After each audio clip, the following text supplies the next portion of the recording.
आणि सर्वांचे एक्सप्रेशन आणि एकंदरीत सगळ्या काय म्हणतात त्याला ॲक्टिंग लाईव्ह खूप छान होते. विषयाबद्दल काय म्हणाल?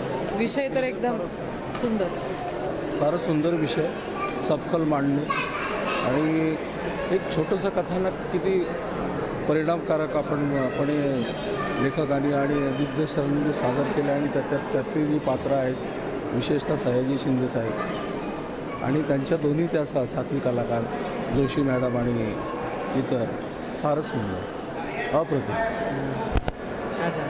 खूपच सुंदर, एकदम छान. अगदी उत्कृष्ट नाटक होतं. सगळ्यांची कामं खूपच छान होती. सयाजी शिंदेंना पाहायला आलो. अप्रतिम अभिनय, अप्रतिम नेपथ्य, संगीत आणि बस लाजवाब. मला फार आडलेलं नाटक आहे सयाजी शिंदे. मी यांना खास भेटायसाठी म्हणून मी आले आहे. बस. खूपच छान अप्रतिम नाटक होतं. आमचा पहिल्यांदा एक्सपिरियन्स होता नाटक बघण्याचा नागपुरात. खूप छान, सगळ्यांनी खूप छान भूमिका केली आहे आणि खूप अप्रतिम होतं. पुन्हा यायला आवडेल. छान. अरे खूप सुंदर आहे. हे थर्ड टाईम बघितलं, पण म्हणजे आतापर्यंत तर आम्ही जे बघितलं तर फक्त टी व्हीवरच बघितलं आणि यूट्यूब वगैरे, पण आता प्रत्यक्षात सयाजींना बघितल्यानंतर खूप छान. विषयाबद्दल काय सांगणार सर? विषय गांभीर्यातला विषय आहे. प्रत्येक पुरुषांनी जे कृत्य जे आजच्या कंडिशनमध्ये चालू आहे त्या विषयावर अंतर्गतच नाटक आहे सर सध्याच्या दिवसात. थँक्यू. नाटक सखाराम माइंडरचा उत्तम एक्सपिरियन्स होता. म्हणजे सगळ्याच क्षेत्रात अभिनय, म्युझिक, लाईट्स, म्हणजे एकदम समाधान वाटलं आणि मस्त एक्सपिरियन्स, एकदम बढिया, क्लास. नाटक खूप छान वाटलं आणि मी मागल्या वर्षी कामगार कल्याणला पाहिलं होतं. हे नाटक पाहिलं होतं, पण ॲक्टर लोक हे नव्हते आणि माझी इच्छा आधीपासून होती की मी सयाजी शिंदे यांचं मी हे नाटक बघू आणि खरंच मला खूप छान वाटलं. आणि म्हणजे स्पेशली असं होतं की हे नाटक नाही तर ते इतके ईजमध्ये करत होते ना सगळ्या गोष्टी, ते मला खूप आवडलं. आणि स्पेशली मी काही शिकायसाठी वगैरे आले होते की आपण पण स्वतःमध्ये काय इम्प्रोव्हायझेशन करू शकतो आणि काय काय शिकू शकतो. तर स्पेशली मी त्याचसाठी आले होते. आणि ऑफकोर्स सयाजी शिंदे म्हणजे छानच, नो डाऊट. अगदी म्हणजे सखाराम माइंडर अगदी जीव ओतून अगदी पात्र, म्हणजे शिंदेसाहेब असतील किंवा त्यांची दोन्ही स्त्री पात्र जी असतील, ते नाटक मी जवळजवळ 15 वर्षानंतर नाटक पाहायला आलो. मी पुण्यामध्ये बालगंधर्वला नाटकं पाहिली, पण आजचं नाटक म्हणजे खरोखर अगदी म्हणजे खूप समाधान वाटलं.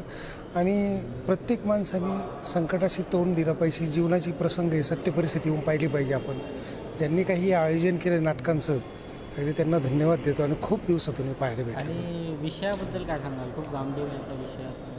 नाही, विषय तर त्यांनी असं घेतला की जे सध्या म्हणजे याच्यामध्ये असं केलं की पूर्वीचा काळ आणि आत्ताचा काळ याचा समन्वय साधला आहे नाटकामध्ये.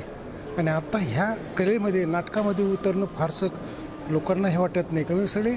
आणि याच्यामध्ये आर्टिफिशियल काही नाही, अगदी जे काही जीवनाशी प्रसंग, नाटक म्हणजे सत्यच नाटक. म्हणजे तो जीवनातला प्रसंग, प्रत्येक हालचालीवर, प्रत्येक मोमेंटवर लक्ष दिलं तर ते पाहताना वेदना होतात मनाला, अगदी हृदयापर्यंत भेटतात अंतर्मनामध्ये. अगदी सत्य परिस्थिती आहे आणि खूप आवडला. आता आमचे मित्र पत्रकार साहेबांनी आम्ही सगळे आलो, आम्हाला बरं वाटलं. म्हणजे नागपूरमध्ये तर हे नाटक पाहायला खूप आनंदाने सगळे लोक आलेत. अगदी स्त्री पात्र म्हणजे काय त्याच्याबद्दल अवर्णनीय गोष्ट आहे. तेव्हा दोघींचे काम करताना काय पात्र आहेत, म्हणजे बोलताना सुद्धा आपल्याकडे शहारे येतात अंगावर.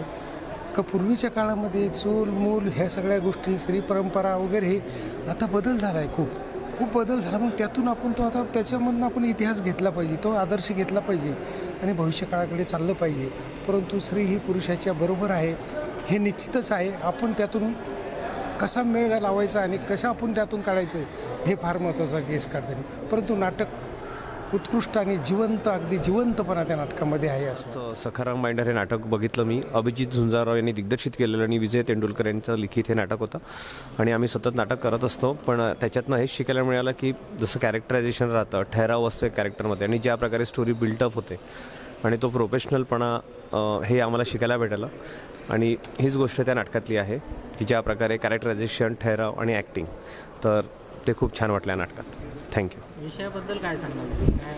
विषय म्हणजे तेच होतं की प्रत्येक कॅरेक्टरायझेशन, प्रत्येकाचा स्वभाव आणि प्रत्येक सिच्युएशन प्रत्येकाच्या म्हणजे स्वभावानुसार कशी हँडल करतो आणि त्यात सखाराम बाइंडर कसा मध्ये फसला जातो, हे मला त्यातनं एक जाणवली गोष्ट.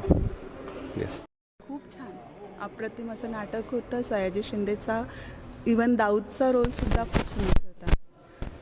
दाऊदबद्दल बोलावं तेवढं कमी. खूप छान आहे. आणखी काय सांगाल? म्हणजे दोन स्त्रिया ज्या आहे भिन्न रूपाच्या, म्हणजे एक वेदना आणि एक विद्रोह, अशा दोन स्टोऱ्या, दोन स्त्रियांच्या ज्या नाटकामध्ये मिक्स आहे. सखाराम, अब अगले का क्या सोचा है? अगले का अरे यानी नया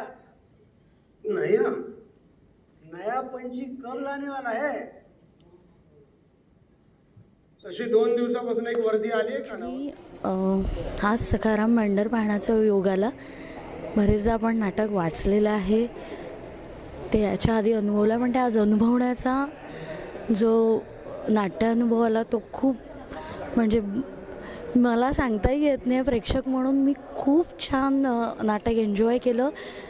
सयाजी शिंदे ग्रेट आर्टिस्ट आहेत, सोबत नेहा जोशी चंपाची भूमिका करणाऱ्या पण खूप सुंदर.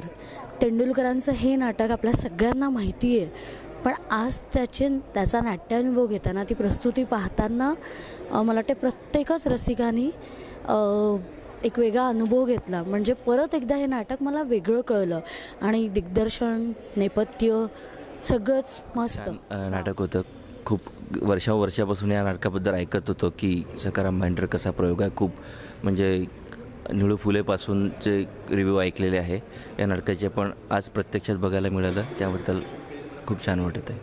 सखाराम बाइंडरचा अभिनय करताना जे सयाजी शिंदे आहे ते म्हणजे फार काळापासून ते कॅरेक्टर करत आलं, पुनर्जीवित नाटक झालेलं आहे. येस. ते पाहताना, त्यांना बघताना असं तेच बोललो मी की ते खूप आधी करायचे, तेव्हा आता आम्हाला पाहायला मिळालं नाही, पण आता इतक्या वर्षानंतर ते परत केलेलं, म्हणजे पुनर्जीवन झालं आहे त्या नाटकाचं असं आपण म्हणू शकतो. आणि ते नाटक बघताना खूप आनंद झाला आणि इतक्या मोठ्या कलाकारांना इतकं जुनं नाटक परत करताना पाहणं म्हणजे एक योगच आहे.